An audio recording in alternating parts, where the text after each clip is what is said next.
Well, good morning, everybody. Chuck here from another No Time to Be Sad video podcast. It's Saturday here in Isaan, and I hope everybody can hear me well. Hopefully I'm not having any microphone hang-ups this morning. Good morning, everybody. Anybody can hear me okay? Just give me the thumbs up. If not, I don't know what to do. Get James over here. I got a special guest today. This is a friend of mine. He's been a subscriber to the channel for quite a while. I met him for the first time in Koh Chang. I think it's been about 3 years or so. I don't really remember, but very nice guy. He's got quite a story to tell.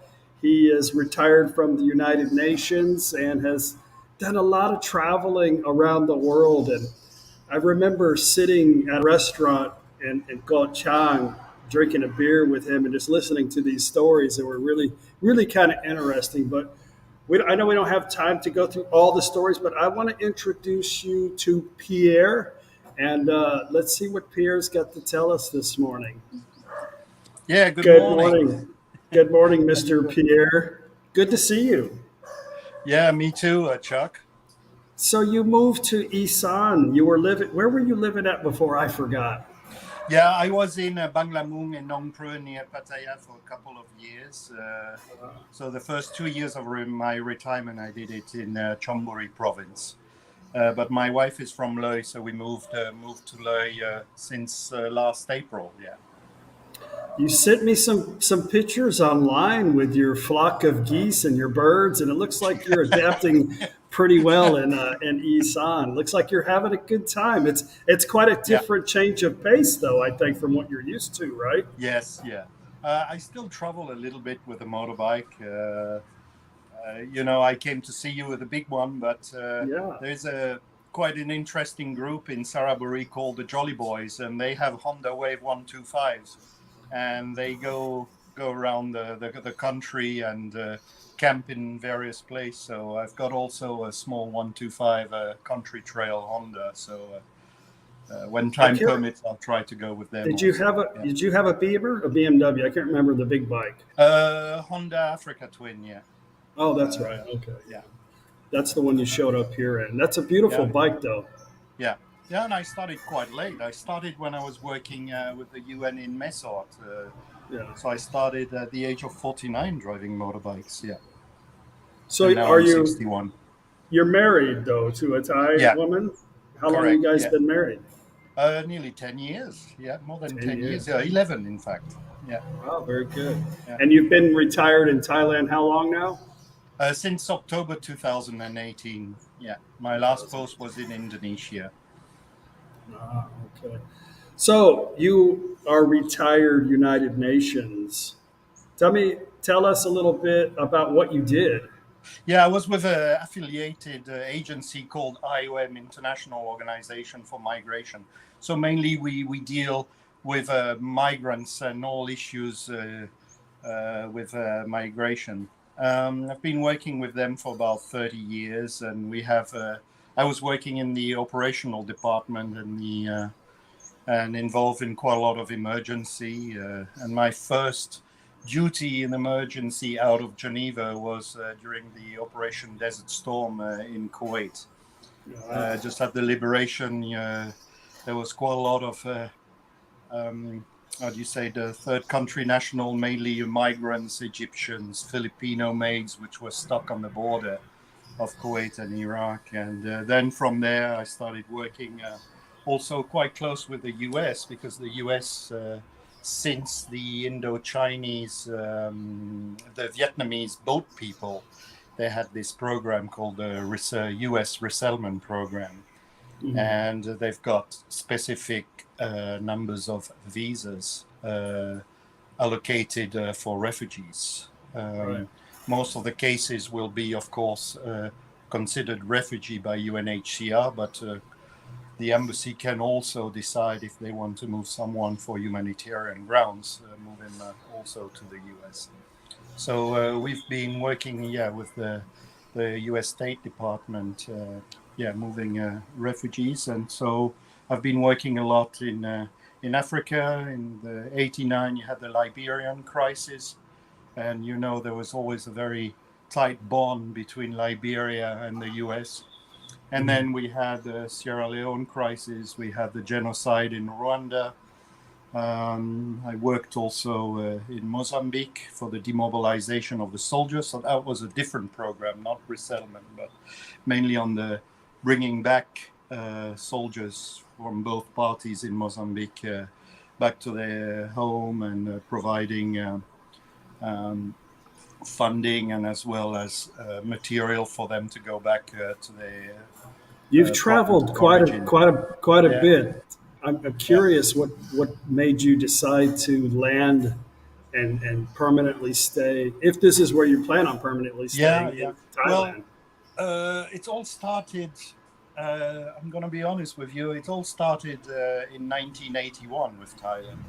I was 19 years old at that time, and I lived in France, just on the Swiss border, but I found it very hard to find a job. So I went into a course for tourism in Switzerland for 2 years, and in the airline business.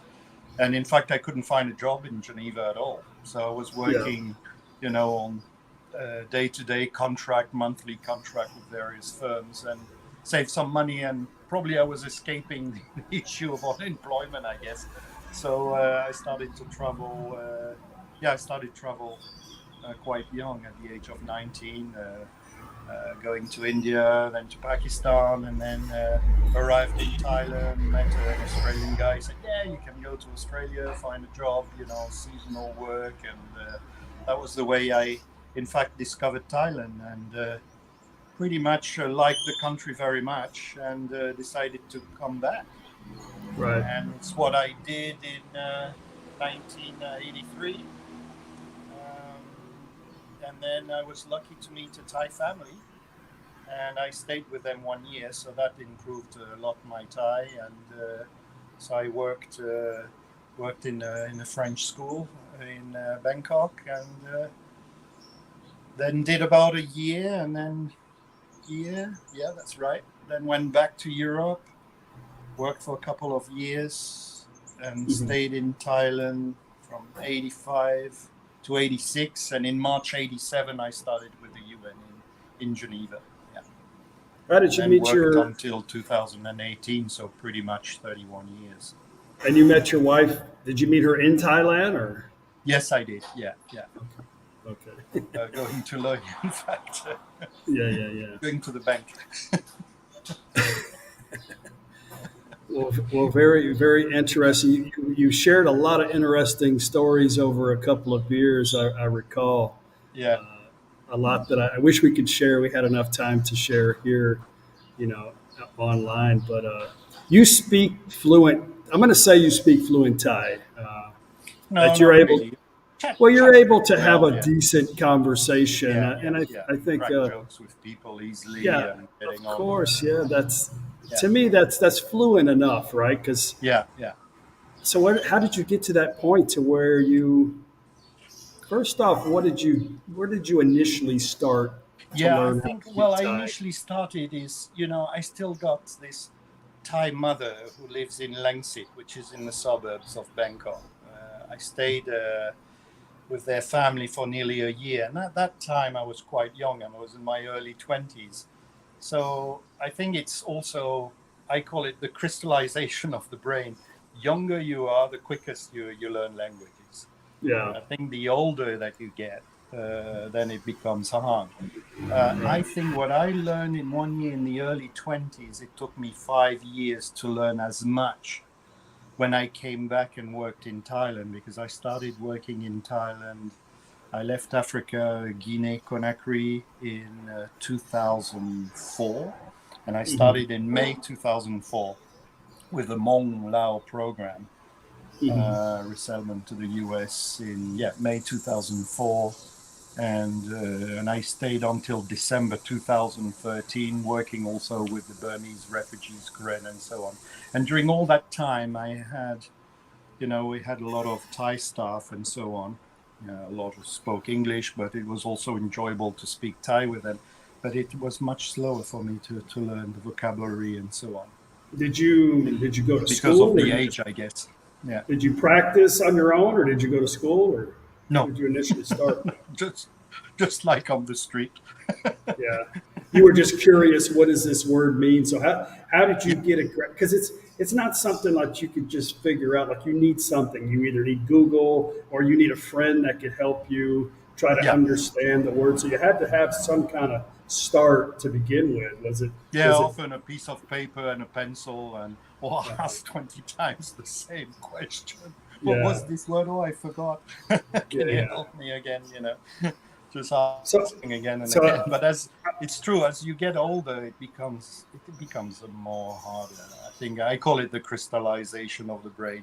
As you get older, you tend to be more forgetful, and it makes no it becomes sense harder. as sounds, when you first get here. Like Yeah, these sounds, they're just so alien. Like this can't actually mean something, but yeah, after a while you get correct. used to these sounds and they tend to start making sense later on. If you allow it to, if Yes, you immerse yourself into people that only speak the language, then it's kind of forced on you, to try to figure it out. I think, but you had a couple. My family loves you. Like they yeah. ask about you all the time, because you're a funny guy and you can joke around with them, and they really enjoyed your company. So now you've got a whole bunch of animals. Now, how much land do you have? I bought two rye pretty much at the back of the governor's office, about 1 kilometer from the city center. So right Mhm. now I'm building a house. I had built with my wife while we were in Mesot. I built a house there, and yeah, tried to sell it for 5 years, but because the economy in Thailand is quite slow for the moment. But luckily, I've managed to sell it about 4 or 5 months ago. Didn't Oh, make any very good. profit, but I didn't lose either. So just what I invested, pretty much what I sold was what I pretty much spent on the house. So Yeah. and but I mean, I didn't mind as far as I could retrieve back the money that we invested. So now we're putting this money on this new house. Yeah, So you've been here a while, going through this COVID mess with everybody. Has yeah, it has it yeah. affected you and your family at all in Thailand? Not really. Not really.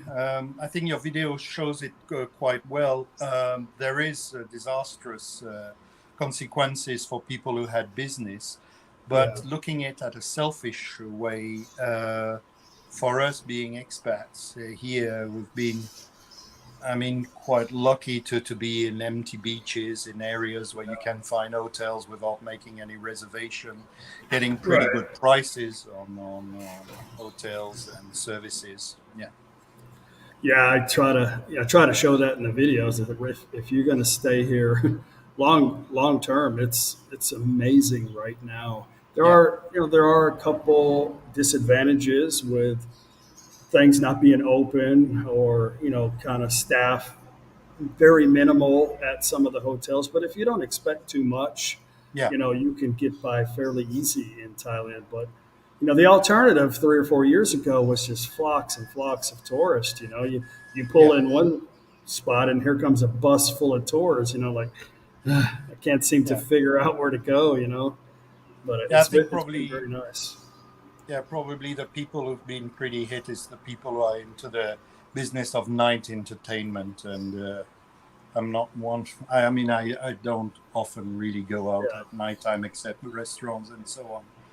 So yeah, I think I these. can't relate to that either, but what I can relate to is Mhm. I know quite a few businessmen in the area, local area, Mukdahan, and inside the city of Yes, Nakhon Phanom, and a lot of them had bars and stuff in touristy areas, and they've moved back home, taken their money, and they've either opened up a small restaurant slash bar, in their hometown, yes, and but I see a lot of things. The younger people are so much different yeah, than the older business mentality, and yeah, it seems like they're able to adapt and adjust and keep moving forward. And I've seen a lot of people move from um, I've never seen so many friggin' massage parlors in my life.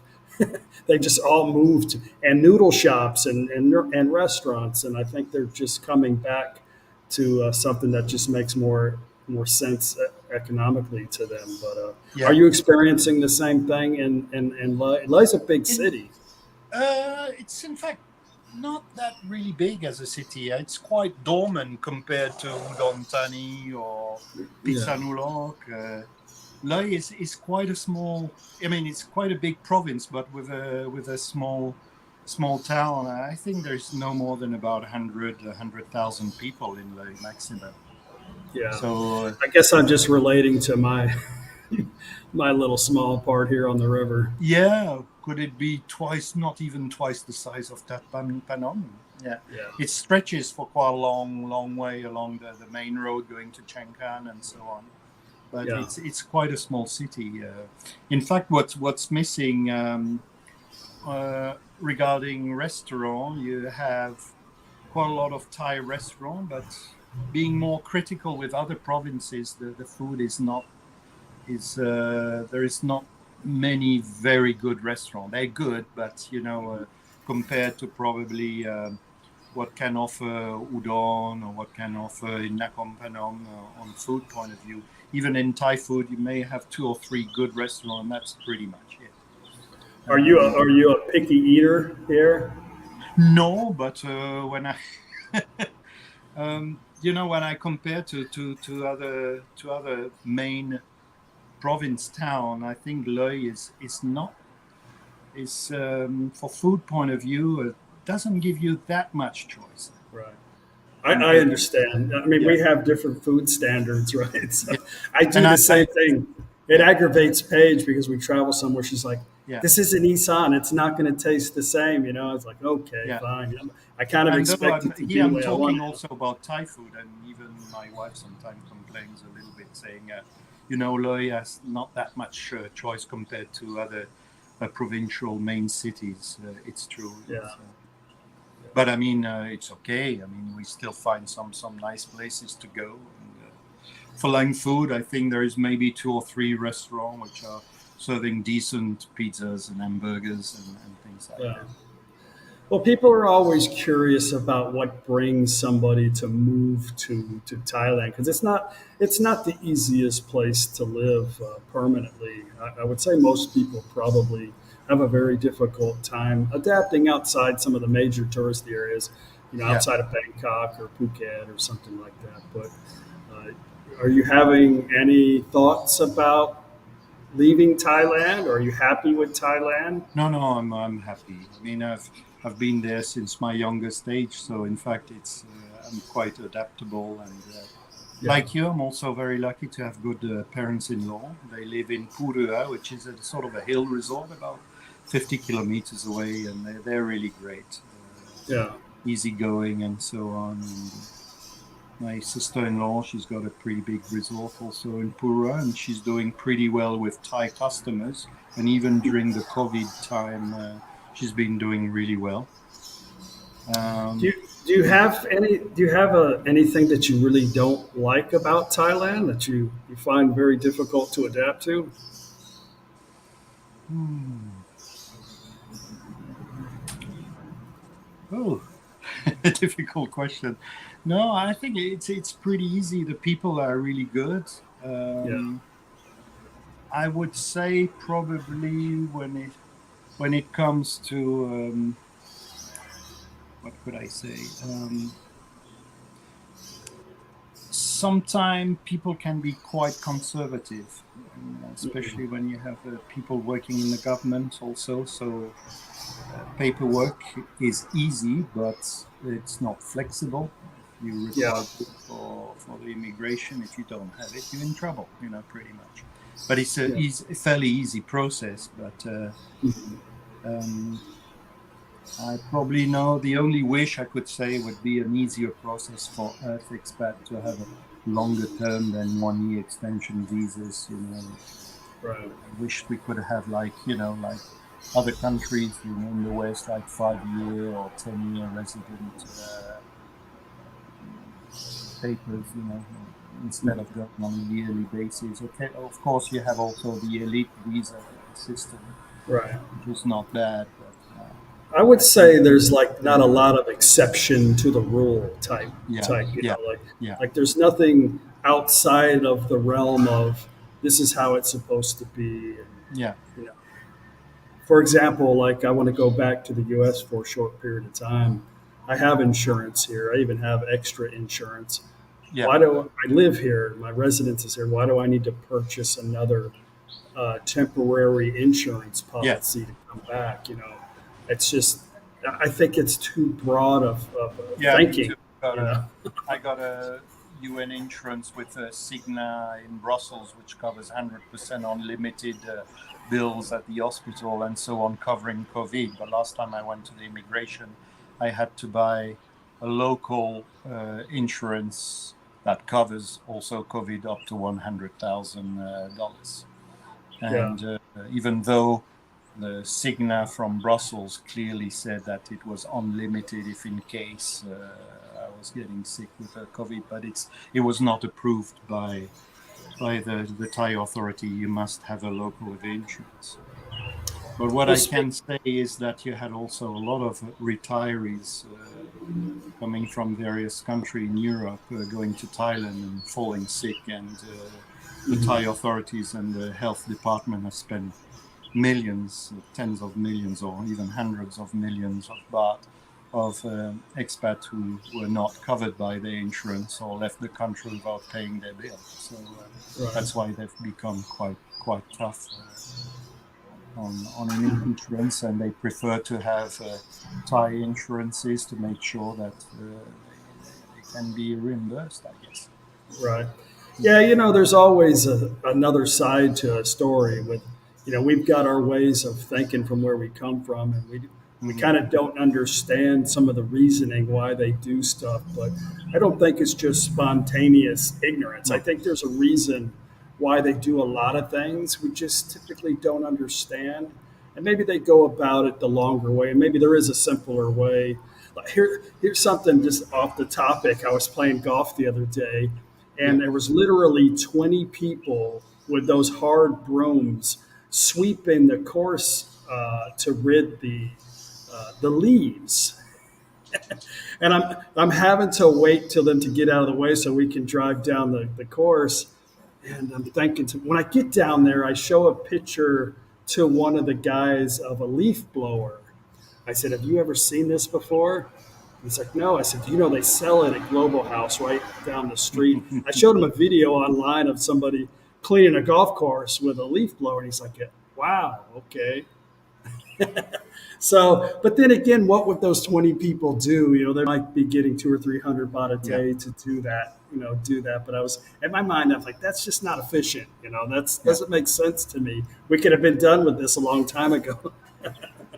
So I don't know. It just doesn't make sense. But I'm sure yeah. there's a reason for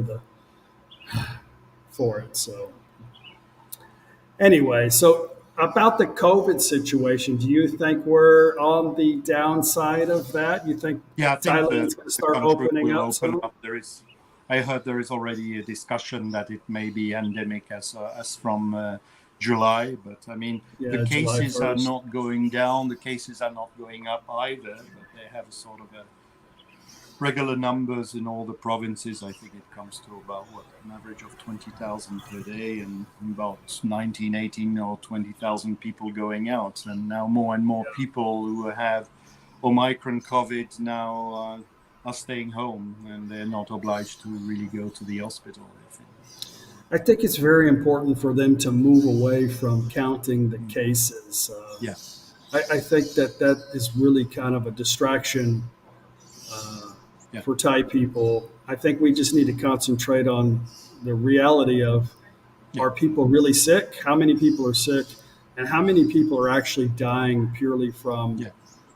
from COVID, Mm. other than the fact that, but they do tell on the news, like, we've had so many people die, and this many people had already pre existing, like Yeah, in the deathbed type conditions where this kind of just put them over put them over. But I think they need to get away from that because that's a big Yeah. hysteria, of the counting the cases. And a lot of countries have done that, and they've talked about many times. And I'm like, when are you going to start doing this? Because I think we can't move forward until we stop Yeah. dissecting this thing to death. Yeah. I'll tell you a Now, quick. now I'll they've tell you got a it quick really. story Yeah. that I'm going to show on a video today. But I'm taking the ladies on a trip tomorrow to Jantaburi, and one of Yeah. my favorite passengers is Matem. She's 72 years old. Yeah. She has COVID today because one of her son's roommates that live in the same house got COVID, got a little bit of a cold, went to the hospital, and sure enough, he had it. So she kind of panicked, and without talking to anybody, she just took it upon herself to go to the hospital and get tested. I haven't had a chance to talk to her to see whether she knew she wasn't sick, but maybe she just didn't want everybody else to think she Yeah. was sick. She wanted to get that certificate stating that she was healthy because she wanted to travel with us, But come to find out, she tested positive on just a quick ATK test. So they held her there. She's still there. They took a blood test from her, sent it to the main province, and they're going to wait and decide whether she can go home or stay in the hospital Yeah. for 10 Yeah. days based on what type of COVID, if she even has COVID, and that's going to be determined today. But it's like we should just learn how to take some Tylenol, stay in bed, or if you're not sick, you're not sick. Yeah. It's just we got to start treating this for really what it is. I think. Anyway, that's my rambling on that Yeah. subject. But anyway, Songkran, they're thinking about Songkran this year. I don't know if it's going to be provincial decisions because I noticed that a lot of times Central will come up with a plan and Yeah. then it's kind of manipulated between the provinces on what they Yeah. want to allow. Yeah. Pretty You know, much under the governor's decision, but of course Yeah. there's also a sort of mainstream line from capital level, and then it's up to their responsibility. Yes. any talk about that in Ley? No, for the moment, nobody is talking yet about Songkran. I think people are just now sort of in a bit of a panic regarding the hike of fuel, Uh, Yeah. and I've been to Ley. Yeah. Not too many times, but we did stay there, and I know it's a day-to-day town. It's very Yeah. laid back. Uh, it's whatever they got. Yeah, They it's got their mainly daily focusing routine. on agriculture, Yeah. pretty much. Not Yeah. much heavy industry at all, really. Do you Besides, notice a big yeah. panic about the current situation there at all?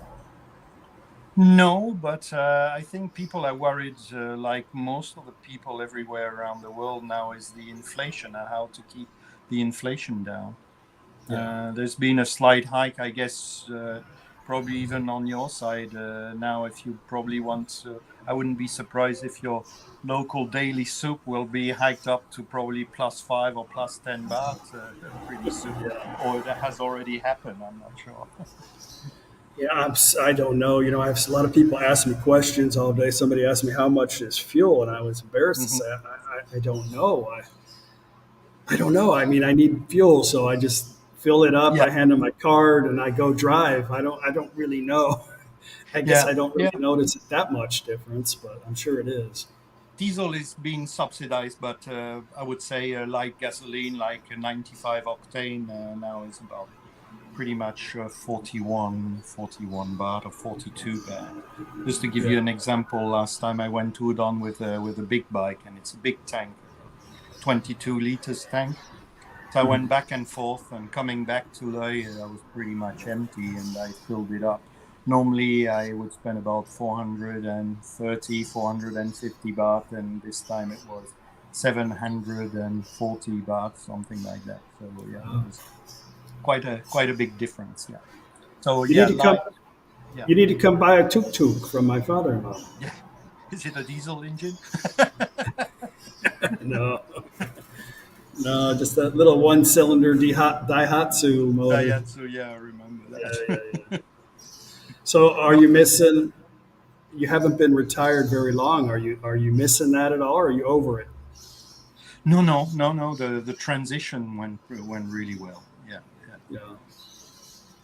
Yeah. Because we find ourselves without a job, and like, what are we gonna do? Yeah. Like, so you figured out a way to keep yourself Yeah. occupied. Yeah.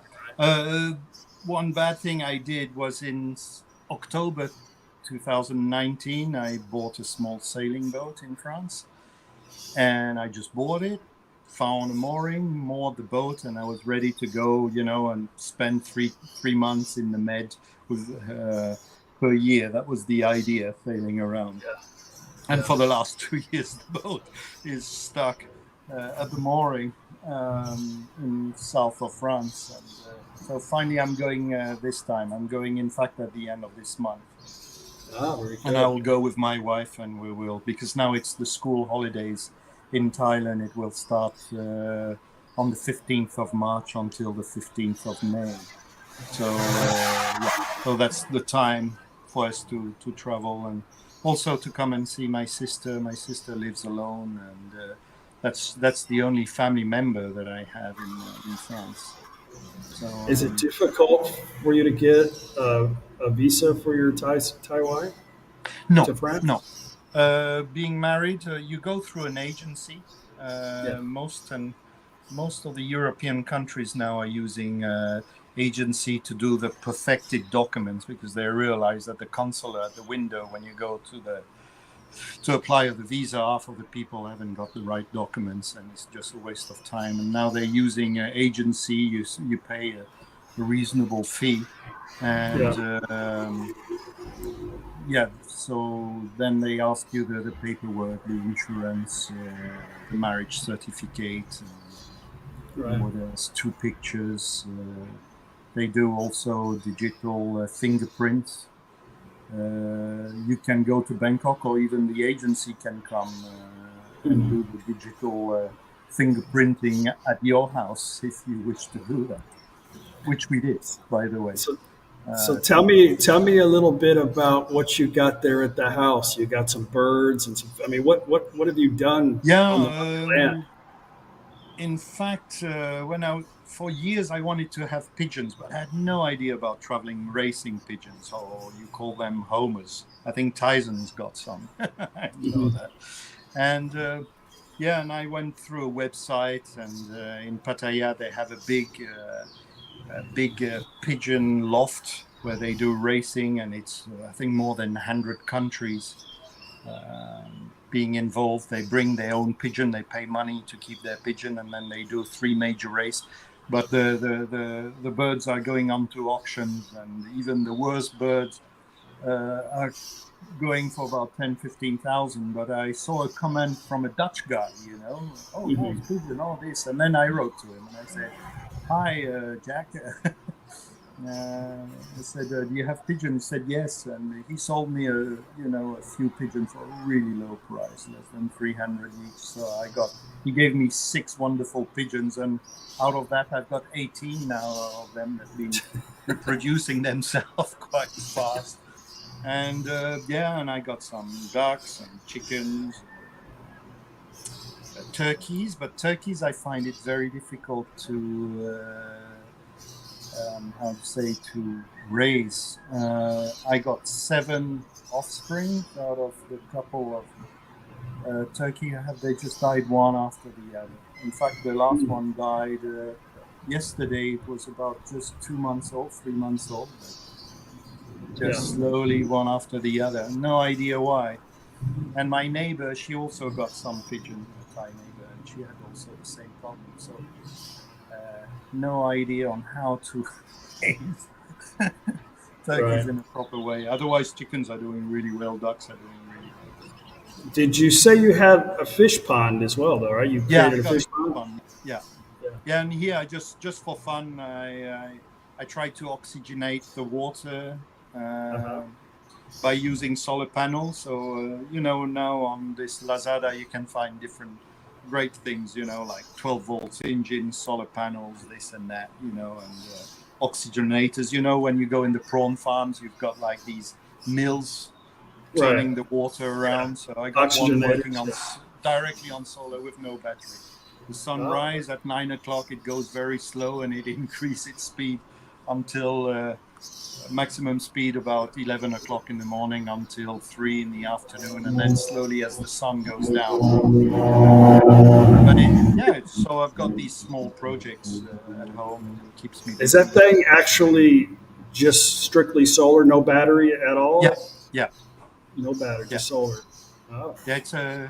I got the engine 12 volts going up to 24 or something like that, and I just plugged it in, and I just put a brake if in case there is a shortcut. But I just leave it on, and in the morning it starts very slowly, and then starts running, paddling the water, and oxygenate the water. I don't know if it's doing improvement, but I guess so.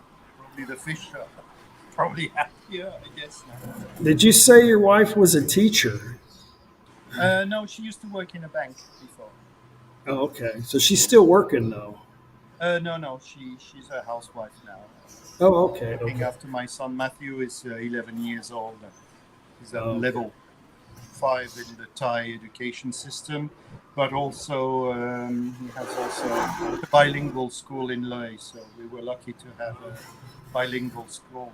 I thought at one point I would be stuck in Pattaya just only for the education, but in fact Yeah, we're very happy in the education in Leh too. Yeah, right. there's been great improvement in the province also for bilingual schools. Yeah, I've noticed that a lot throughout Thailand with the Yeah, middle class is it's a pretty good middle class in Thailand, and yeah, a lot of them go to private schools. And correct. like I was saying earlier, I think the younger generation is Yeah, it's a whole lot different here. It's going to yeah, create massive change in Thailand. I think in the yeah, near future. As soon as they can get their hands on the throne, I think yeah, things will make a big change, kind of like they did in South Korea and maybe not so much Japan, but it would be nice. I love Thailand the way it is. I really don't want it to change too much. yeah, I think they could be a little bit more smarter, but it's not their fault. I think it's the education, the core of the education system is not good. I yeah, think. I don't think it's the teacher's fault or the schools. I think it's the core principle of the education here, hmm, and and there's a lot of poor people, and they don't seek out or have the abilities to seek out information. So, but hopefully yeah. I that'll mean, change. there is some very good private schools, but some of them are not cheap. I mean, ISB that's the International School of Bangkok, which is Yeah, an American school, but I think on a yearly basis you pay at least $25,000 for one kid. yeah. So that's a lot. Yeah, So not to get into too much detail about yeah. current events, but since you probably have a lot of knowledge about what's going on being with the UN. What do you feel like on the current Ukraine Russia situation? What are your quick thoughts on that? Yeah, I haven't talked yet to some of my colleague yet in Geneva, that I will pretty soon because they must be pretty busy. I think the problem is also the security issue. So humanitarian relief inside the country is pretty much close to impossible. People are bogged down with the curfew, um, and the heavy bombardment makes all the UN as well, the NGO work quite difficult. What I really appreciate is to see the solidarity of the neighboring country like Moldova, Poland, Hungary, and Czech Republic also have been really helping a lot. And I think Poland has been receiving close to, I think, about over 1 million refugees, as far as I know. And yeah, and it's at least good that Europe and the US and Canada are also helping on the in all various fronts, and also on the humanitarian side. My organization has been working now mainly with the third country nationals, which are often forgotten. You have a lot of Africans nationals studying and working in Ukraine. And I think they got it also very hard because when they arrive in Poland, they have nowhere to go. And, often Right. small funds, so we already, as far as I know, my organization is already moving these people out. How do you get And them back to their homes? What, you fly them pretty much out? airlifts. Um, Chartering planes. We've been doing that for years. Like for example, during the Libya crisis, Tunisia, we had thousands and hundreds of thousands of workers from Mali, from Guinea, from Bangladesh, from India, and we just moved them out in an orderly fashion, and also requesting the embassies to be there or consular officers to be there because some people loses their documents and so on, and we needed the various countries to help them to reissue travel letters for them to be able to leave and Does to the arrive does the at UN the origin.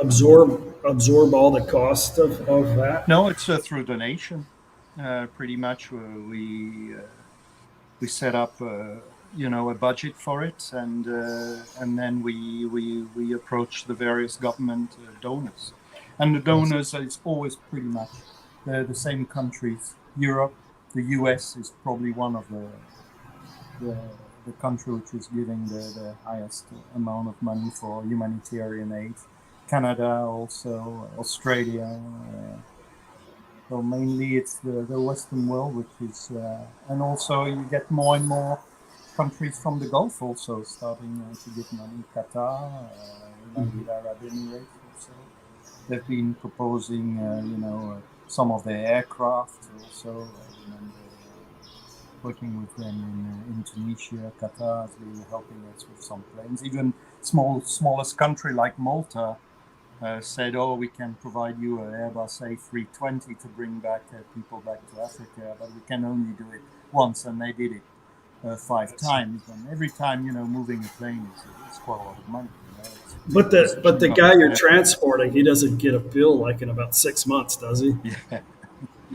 Been even using Thai Orient. Used to be, I think they closed now. In Don Muang, you had Thai Orient Airways. They used to have old 747, and the manager his name was Kun Udon. He really helped us a lot. Had these 747 where you can carry, close to three. It's all in economy class with 350 seats, and you would go in the most unbelievable places in the world. Yeah, no problem. Give me 48 hours, I'll bring the plane down. I'll And just you work guys on just it. paid you just paid him a flat fee, I guess, right? Yeah. Yeah. I always wondered how that worked. I mean, if I had to Yeah. get I if mean, I have to get to give lifted you an out of idea, Thailand, yeah. am I going to get a bill like 6 weeks later for the cost of everything? Is that how it works? Would I get billed for that eventually? No. Okay, No, we that's get a budget, and then we work on the cheapest way possible of bringing the people back. yeah. Today is it's the plane now. We've been using boats in some places, but it becomes quite expensive. I think we used the boat moving people out of where was it, in Libya, Benghazi, and mortars were falling all around the harbor at the time we were evacuating the last people out. Right. Yeah. Well, you've traveled quite a bit. Are you? A lot of people that spend their career traveling when they get older, they don't want to travel anymore. Are you pretty much done with traveling? No. You still like to travel? No. Probably in a much quieter space now. Yeah. But I'm looking for this new excitement. I bought this small boat in 2019, and it's a 26 foot, so it's not very big. But I'll try to reach Greece by late summer, hopefully. So let's see. Do it solo, and then if friends want to come, they'll be most welcome to join me. But I think this is going Well, to be my next adventure. maybe I could let my wife. Maybe I could ask my wife to let me go. I envy you on that. Like that is one of the things. I have no idea how to sail, but it's for me, it would be the ultimate freedom, you know. Yeah, and I haven't sailed for the last. My father had a boat, so it must have been about 10, 15 years I didn't sail. I just tried this boat a couple of hours. Just at the time I bought the boat, so I tested the boat with the guy. Well, maybe if me and you were on there, we might not make it back. It'll be fun, though. Yeah. No, I'll work a good month on it. I still need to put an extra battery, make sure that all the security items, you know, the flares, the canoe, you know, the raft is in order. And then, I don't know what any of that means, but I believe you. But well, you very did some good fishing. I saw some of your video while you were in the US. I was really jealous. Oh yeah, seeing the trouts that you had. That remind me some very good souvenir in Florida. My buddy finally got a hold of a bass boat, so he promises me next time we'd go bass fishing. But I don't know. My time will be limited when I get back. I really don't want to spend much time back in the States. The reason, you know, everybody's got stuff to do. So when you go back home, it's like, you know, when you're retired, you got all the time and you want to do this and that, but everybody's got their routine, their jobs, and it's like, okay, I'm just sitting here waiting for everybody to get off at 5 or the weekends, you know. So it's boring. Yeah. So we probably won't stay too long. And as you probably know, I'm going to try to gather my mom up and bring her back. Yes. So that'll be my next life challenge, I think. It'll be fun for everybody, I think. So she's nervous, and I don't know. She'll be in good hands. She's never been over here. To decide to change her life, but I think she will do well. You know, if she can make friends around where she's gonna live, it's fine. I think, as you say here, you know, in Thailand also, the service is very good. Security is excellent. And I think for all the people now, on point of view of hospital, the service is really good. And, I think there's no place other than Thailand. You know, I always want to keep this my home base for sure. I don't have any interest in going back and staying permanently in the United States. Maybe like you, we have a plan of going back and doing another motorhome tour. We really enjoyed that, and that will happen. I don't know when, but it'll happen. But I have no interest in staying. Like you, I still got some good friends, and I'm happy to go back and seeing them. But home for me is Thailand, definitely. Yeah. Well, I'm going to allow some of the guests, if they have any questions on this last few minutes. I know you said you had a doctor appointment here pretty soon to get something. Okay. It's as of 10 o'clock. So. You got something in your ear, so you have to get it removed. But I'm gonna. If anybody has any questions here, hello everybody. Thank you for coming. I think we got a little over 100, which is perfectly fine. I haven't really been doing like I wanted to do this like every Wednesday and Saturday, but because we've been traveling so much, it's been difficult. So it's kind of spontaneous. But, you know, it is a video podcast, and they can watch it later on. But if anybody here in the comment section has any questions for us, let them fly. But I do appreciate you coming on, Pierre. I actually gave Pierre like maybe a 15-minute notice. That's how horrible I am. But I called him and he didn't call back, and I was thinking, okay, should I call somebody else? And I thought, I won't do it today because I didn't want to schedule somebody else, and then you call me back and I would have had to say something like, oh, it was an accident. Never mind, Pierre. But anyway, let's see. Larry asked, how is inflation affecting expats? I'm going to say there, like here. Is it affected you quite a bit or any? No, not at all. No. I think besides fuel, there's a slight increase in food, but I think for the low-income families, this is going to be quite difficult. I would say this hike of fuel. I think people will travel less than they previously did. But for us expats, no, not really. I think that'll slow down some of the Yeah. Songkran Yeah. traffic is the cost of fuel. Kay's got a question for you, Pierre. What is the most challenging country you have worked in? I did an evacuation out of Congo with an ethnic group who we call them Banyamulange, and that was in DRC, Democratic Republic of Congo. Yeah. That was quite challenging, but because at that time the country was in a scam. I mean, it was just in a total big mess, and it was quite scary in a way because the government was against this ethnic group, and we did an evacuation. And Mhm. I worked with the U.S. ambassador called William Swing, who afterwards became the head of the UN there, because there was a lot of civil war going on in Congo. And then he became my boss in IOM.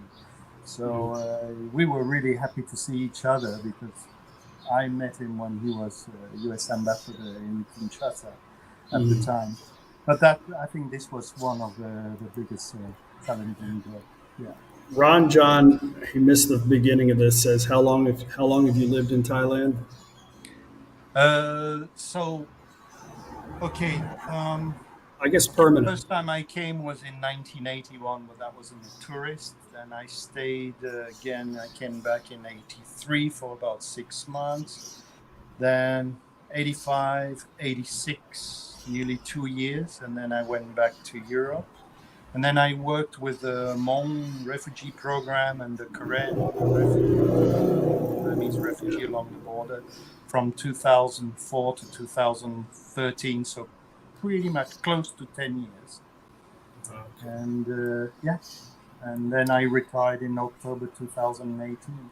So I was pretty lucky with working with my organization, that I managed to get a post in Thailand. Yeah, and that was for quite a long Daz, time, 9 my years. Yeah, my nine buddy or Daz says he might know you. He said he thinks he met you at Nick's bar. Dad, did you remember Daz? Have you ever been to Nick's bar? Just thinking. Yeah, yeah. I think when that's the very first time I met you. Me. Yeah, Oh, that's right. Yeah, we all met that. That's hell. I forgot all about that. That's right. There were so many people coming in that evening. yeah, That's yeah, right. yeah, Yeah. yeah. Yeah, it was like a Okay. sort of a YouTubers meeting or whatever in one of Yeah. the Pattaya bars, and I thought, okay, I'll come and say hello. And that was the very first time I met you, as well as Joe. And who else was there? I think Oh, was the it. guy called Brian who's working on Oh building yeah. houses, Uh-huh. and an English guy in Chiang Mai. I think he's a digital nomad. A young fellow, I forgot his name. That was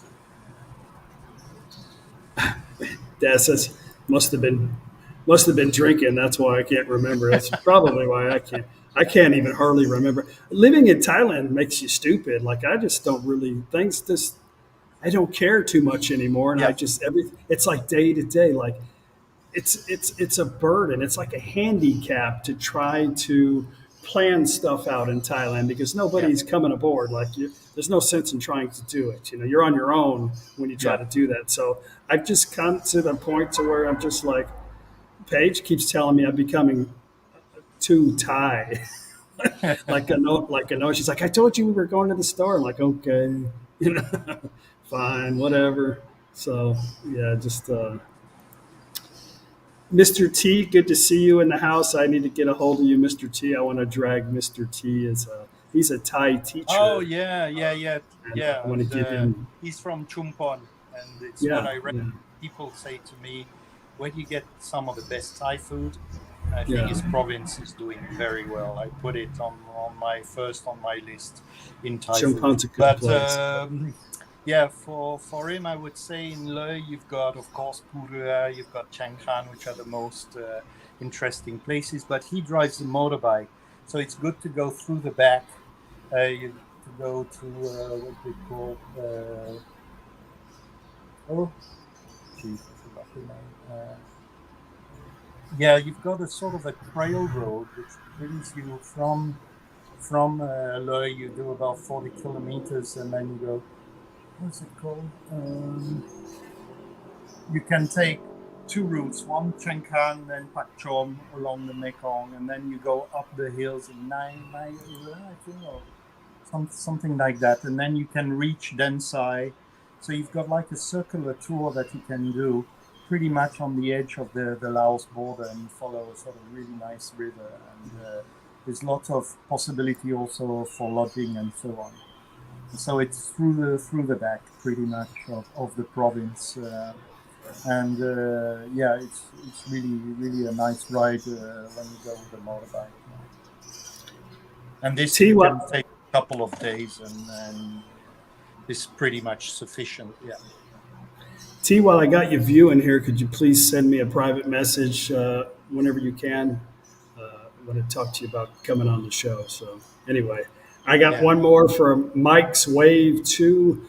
You talk about all these evacuations anytime where you were afraid for your life. Yeah. Once in Liberia with the rebels, uh, we were trying to prepare a demobilization program, and we were escorted. What is it called? Yeah, it was one of the groups in the Lofa province. It's the northeast of northwest, sorry, of Liberia. And I suddenly arrived in this village, and you had these incredible houses that I've never seen before. Instead of being a sort of an African hut, the houses were a bit like the Indonesian houses, with the front bending a bit like a banana shape. And I took a photo, but when I was taking a photo was also a checkpoint from a rebel group, and that was pretty bad. They came with the AK-47, and they said, "We're going to kill you. What are you doing? Are you a spy from America?" and so on. It was quite Did you go, quite a no, difficult I'm French. situation. I'm not American. No, but finally, yeah, I got out. I got out of it. They were young guys, and yeah, it was quite scary. But I said, I'm terribly sorry. If you want to, I'll erase the pictures. I really didn't know. And he said, do you have any cigarettes? And at that time, I used to smoke, so I gave him a couple packs of cigarettes. And in fact, at the end, when I came back, I was also quite addicted to cigarettes and tobacco. I was even begging at the checkpoints to get some cigarettes, and he did give me some. But yeah, Liberia with the rebels, yeah. The Village for Long asks if I've got a stealth water gun ready for Songkran. I told Paige I was going to buy one of those, those big things that they use to fertilize the crops, Yeah, the yeah, tanks. I was yeah. going to These are make one. And they're she's like, no, you reliable. can't do that. You can't do that. I'm like, why? It'll be fun. She goes, no, because what if you hurt somebody with that? You're going to cause problems. I'm like, okay. I didn't really think about that, but spray somebody with a high pressure, or they might think I'm actually spraying pesticide or something on them. So No, better the not do that. no, the other only problem I had, I would say, in Mozambique was when we did the disarmament, demobilization of the soldier. That was really great. But one of the issue was the mines, and quite a lot of people had died still with mines after even 4 or 5 years after the war. So that's a problem. Steve Kinney asked, what are your thoughts of Thai people about being so close to nuclear war? And will we ever have, or do they know that's going on at all? I don't, Yeah, I, they know what's going on. yeah, they Yeah. know what's going on. Are they, I don't think it's something that would make any sense in worrying about. Really, No. I I think don't even think the they would Thai worry. authorities are being also lenient for the visa for the Ukrainian and the Russians who are stuck already in Thailand. Most of them cannot use their ATM cards and so on, and money of transfer, but they're getting support, Yeah, at I least on think the they Thai. just automatically extended their visa Yeah. without anything. They don't. I don't even think they have to go in any Mm. fees. They may have to go in, but I Yeah. know there's no fees and should be hassle free, no question asked. So yeah, which is good. Which is good for Tong. Happy to Yeah. see them doing something outside of the realm of the norm. Yeah. It's good to see that. Let's see what else we got here. Ron John, who has been on the show a few times. I flew off a ship in Tunisia, Yeah. and went through Libya back in the 90s. Yeah, that was in the 90s, as far as I remember. There was a blockade where airlines could not fly. I think people had to go through Tunisia and then go through the border crossing there. Yeah. Yeah. Easy in Life says that he was a soldier in the Air Force in the Cold War. Trust me, they won't use them. They know if they use them, the whole world is going to be bye-bye. I think I Yeah. would hope that that's not a one man show decision uh, on something like that. Even if I think if somebody decided to go that route, and even if they didn't get deployed, or the button was pushed and then we deterred them from entering the atmosphere, Yeah. man, the consequences for actually making that decision is going to be horrible for probably the entire country to have gone down that road, to begin with. So Yeah. I don't see it happening. I see it as a show of force. What do I know? I thought COVID was only going to last 2 months in Thailand. Yeah. Who knows? Well, anyway, I'm going to let you go. I appreciate it so much, Pierre. I hope you come back and visit us again soon. Yeah, after my trip, I think I will be back sometime in October. This is when I redo my visa. So, we'll Okay. definitely keep in touch. Just Either let me you know come when you're over back, to because Leh, or I'll come over in Tapanom, or we can meet, why not, somewhere on the beach also. probably that's what'll happen. I plan on making some trips up north again, so Yeah. that's kind of in our pathway. So Yeah. we probably end up checking out your pigeons. Anyway, I appreciate it again, Pierre, very Yeah, much, and welcome. And hi to everyone who are in the States or in the UK or in Australia. And wishing everyone a nice weekend. okay, all right, buddy. Thank you very much. We'll see Okay. you again, Pierre. See you. Bye. Bye.